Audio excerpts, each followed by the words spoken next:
नमस्कार साथियों, स्वागत है आपका आपके अपने YouTube channel study online with R K sir पर। दोस्तों, आज के सेशन में अपन रीट 2020 के लिए चाइल्ड डेवलपमेंट यानी कि साइकोलॉजी के क्वेश्चंस को हल करेंगे। सभी क्वेश्चन प्रीवियस ईयर में पूछे गए हैं और इन्हें टेस्ट 2 के सॉल्यूशन के रूप में बताया जा रहा है। दोस्तों, आज का सेशन रीट 2020 में सफलता के लिए बहुत ही महत्वपूर्ण होने वाला है।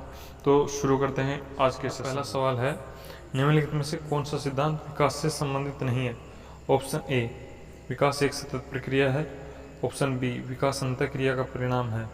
ऑप्शन सी, विकास के विभिन्न पक्ष एक दूसरे पर निर्भर नहीं करते हैं।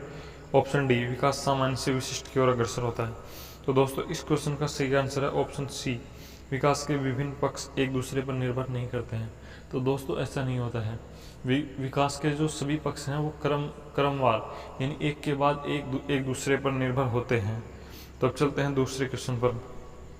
दूसरा क्वेश्चन है, सुकेंद्रित अवस्था होती है। सुकेंद्रित या आत्म केंद्रित अवस्था होती है। इसका ऑप्शन ए है जन्म से 2 वर्ष। ऑप्शन बी 3 से 6 वर्ष। ऑप्शन सी 7 वर्ष से किशोरावस्था तक। और ऑप्शन डी किशोरावस्था में। तो इस क्वेश्चन का सही आंसर है ऑप्शन बी 3 से 6 वर्ष।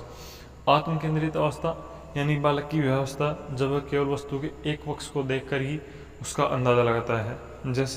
जैसे आप बच्चे को ये कहेंगे कि ये आपकी मैडम ने आपको गलत सिखाया, तो बच्चा सदैव यह उत्तर देगा कि नहीं, मेरी मैडम गलत नहीं हो सकती, क्योंकि वह केवल उस चीज़ के एक ही पक्ष को समझ पाता है कि उसकी मैडम सही है।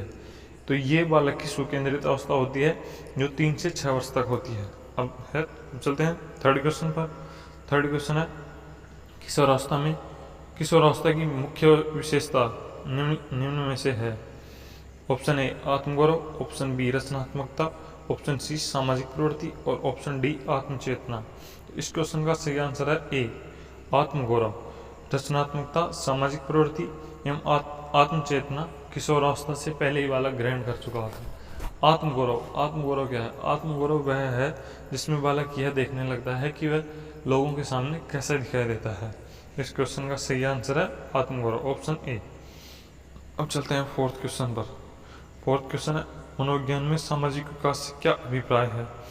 ऑप्शन ए, समाज में प्रतिष्ठित स्थान बनाना। ऑप्शन बी, दूसरों के साथ अच्छे संबंधों का विकास। ऑप्शन सी, सामाजिक समूह बनाना। और ऑप्शन डी, उपयुक्त सभी। इसमें सामाजिक विकास में, मनोविज्ञान में सामाजिक विकास में पहला ऑप्शन आप देख रहे होंगे, समाज में प्रतिष्ठित स्थान बनाना। दूसरा, और इसी प्रकार से आपको लग रहा होगा कि ऑप्शन डी इसका सही आंसर हो सकता है, लेकिन नहीं, इसका सही आंसर है ऑप्शन बी। मनोविज्ञान सामाजिक विकास से केवल एक ही अभिप्राय रखता है कि लोगों के संबंध, अच्छे संबंधों का विकास किस प्रकार हो रहा है लोगों में, वही सामाजिक विकास है। तो अब चलते हैं अगले क्वेश्चन पर। अगला क्वेश्चन है, बालकों में संज्ञान विकास की भिन्नता होती है क्योंकि? ऑप्शन ए, आयु एवं स्वास्थ्य में असमानता, प्राकृतिक पर्यावरण एवं भिन्न अनुभव, उनमें अंतरंग योग्यताएं भिन्न होती हैं। और ऑप्शन डी, प्रशिक्षण के अवसरों की भिन्नता होती है। तो संज्ञान विकास से आप केवल पियाजे और पियाजे से आप संज्ञानात्मक विकास समझते हैं, लेकिन नहीं।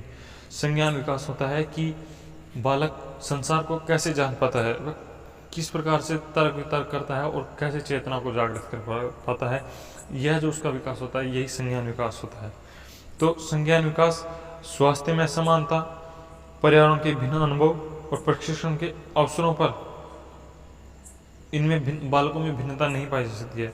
बालक का जो आंतरिक जो उसमें गुण होते हैं, जो उसके जेनेटिक्स और जो अन्य चीज़ होती हैं, उनसे बालक के संज्ञान विकास में जो विभिन्न बालक हैं उनमें भिन्नता पाई जाती है। तो इस क्वेश्चन का सही आंसर होगा ऑप्शन सी, उनमें अंतरंग योग्यताएं भिन्न होती है, यानी कि बच्चों में आंतरिक योग्यताएं भिन्न होती हैं, जिसके कारण से उनका संज्ञानात्मक विकास में भिन्नता आती है। अब चलते हैं नेक्स्ट क्वेश्चन पर। नेक्स्ट क्वेश्चन है,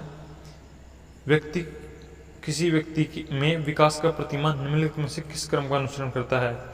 ऑप्शन ए, बाहर से भीतर, शीर्षपदीय, एक पार्श्वीय और विशिष्ट से सामान्य की ओर। तो दोस्तों, विकास का प्रतिमान किसी भी 2 प्रकार के क्रमों का अनुसरण करता है। एक तो समीप से दूरस्थ और एक होता है शीर्ष से पैरों की ओर। तो इन सभी ऑप्शनों में समीप से दूरस्थ तो कोई ऑप्शन है नहीं, बचा एक ऑप्शन शीर्ष पदीय यानी जो विकास होता है वो सिर से लेकर और फिर पैरों की तरफ अग्रसर होता है। जैसे आप देखते होंगे कि जब बालक शुरू में चलना सीखता है तो पहले जब वह घुटनों के बल चलना सीखता है तो पहले हाथों का प्रयोग करता है और फिर धीरे धीरे पैरों का प्रयोग करता है।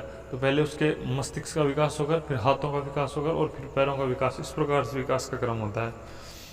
चलते हैं अब अगले क्वेश्चन पर। अगला क्वेश्चन है क्षमता के विकास का दूसरा नाम है। यानी क्षमता का विकास होता है तो अपन उसे दूसरे रूप में क्या कर सकते हैं। ऑप्शन ए अनुभव, ऑप्शन बी परिपक्वता, ऑप्शन सी शारीरिक विकास और ऑप्शन डी कौशल विकास। तो अपनी क्षमता का विकास को यदि अपन क्लियरली दूसरे शब्दों में कहें तो वो ऑप्शन डी से होगा। यानी क्षमता का विकास का मतलब होगा कौशल विकास, जो कि साधारण सा स्पष्ट भी हो रहा है। अब चलते हैं अगले क्वेश्चन पर, 8th क्वेश्चन पर। 8th क्वेश्चन है डगलस तथा हॉलैंड के अनुसार संघर्ष का अर्थ क्या है। संघर्ष, ऑप्शन ए कष्टदायक दशा का विरोध, ऑप्शन बी विपरीत इच्छा और ऑप्शन सी अनहोनी और ऑप्शन डी उक्त सभी। तो डगलस तथा हॉलैंड के अनुसार संघर्ष, ये सभी तीनों चीजें संघर्ष में शामिल की जाती हैं। कष्टदायक दशा का विरोध, विपरीत इच्छा और अनहोनी। तो इसका आंसर सही होगा ऑप्शन डी। अब 9th क्वेश्चन पर चलते हैं। एरिक्सन के अनुसार बच्चों का मनोसामाजिक सामाजिक विकास 8 चरणों में होता है। एक कक्षा 3 का छात्र जिसकी उम्र 9 साल के आसपास है विकास के किस चरण से मेल खाता है। इसके ऑप्शंस हैं शर्मिंदगी बनाम संदेह के मुकाबले की स्वायत्ता, ऑप्शन बी परिश्रम बनाम हीनता, ऑप्शन सी नेतृत्व बनाम अपराध और ऑप्शन डी अंतरंगता बनाम अलगाव। तो इसका सही आंसर है परिश्रम बनाम हीनता। अब चलते हैं आज के सेशन के लास्ट सवाल और 10th सवाल। ये बड़ा ही अच्छा सवाल है। शुरू में एक बच्चा अपनी पूरी हथेली का उपयोग करके वस्तुओं को पकड़ता है। धीरे धीरे वृद्धि और विकास के रूप में बच्चा अंगुलियों और अंगूठे का उपयोग वस्तु को उठाने के लिए यानी या हटाने के लिए, इसमें सही है उठाने के लिए करता है। इस प्रकार की गति है। इसके ऑप्शन हैं ऑप्शन ए अनियमित प्रगति, ऑप्शन बी सिफेलोकोडल प्रगति, ऑप्शन सी प्रोक्सीमोडिस्टल प्रगति और ऑप्शन डी व्यापक से विशिष्ट कार्यवाही प्रगति।